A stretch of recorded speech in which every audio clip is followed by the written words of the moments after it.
Elect Donald Trump has made two more picks for key positions in his upcoming administration. Both are women, but both were also major critics of him during the election. Yeah, KCAL 9 political reporter Dave Bryan has the details behind the decision. You've been following this all day, Dave. I have some interesting angles on the newly nominated members of the administration. Tonight, Donald Trump emphasizes diversity in some new cabinet nominations and administration appointments. But how important to Trump are the departments they would be leading?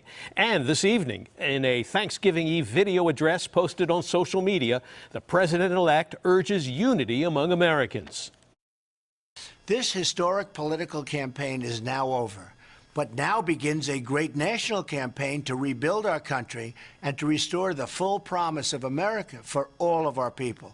On what appears to be Donald Trump's Diversity Wednesday, the president-elect is naming his first female cabinet member and will soon officially name his first African-American cabinet member.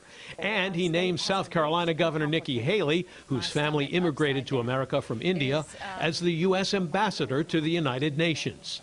Haley was one of President-elect Donald Trump's sharpest Republican critics early in the GOP primary campaign when she supported Senator Marco Rubio. When a bully hits you, you hit that bully right back. Later, Haley announced she would vote for Trump, but her fervent denunciations of him earlier may have still been ringing in his ears. I will not stop until we fight a man that chooses not to disavow the KKK. That is not a part of our party. That's not who we want as president. Trump tweeted back at Haley, "The people of South Carolina are embarrassed by Nikki Haley." Now, of course, Haley has dramatically changed her tune. We are currently living through what may be the most interesting time in American political history. Haley unquestionably brings diversity to Trump's picks, but it's unclear if the United Nations has any significance at all to President-elect Trump. In April, he told a campaign rally in Wisconsin, "Where do you ever see the United Nations? Do they ever settle anything? It's like a political game. The United Nations, I mean the money we spend on the United Nations." Trump's transition team also announced he'll nominate GOP donor Betsy DeVos to be the next Secretary of Education, a department he told Fox News in 2015 could disappear altogether. But I may cut Department of Education. Now, Trump has confirmed that won't be the case, naming DeVos a strong supporter of school vouchers and charter schools. During the campaign, Trump pledged to abolish the Common Core education standards for public schools. We will provide school choice and put an end to Common Core. We're bringing our education local. And in a statement, DeVos also rejected Common Core. "I am not a supporter, period," she wrote. "It got turned into a federalized boondoggle."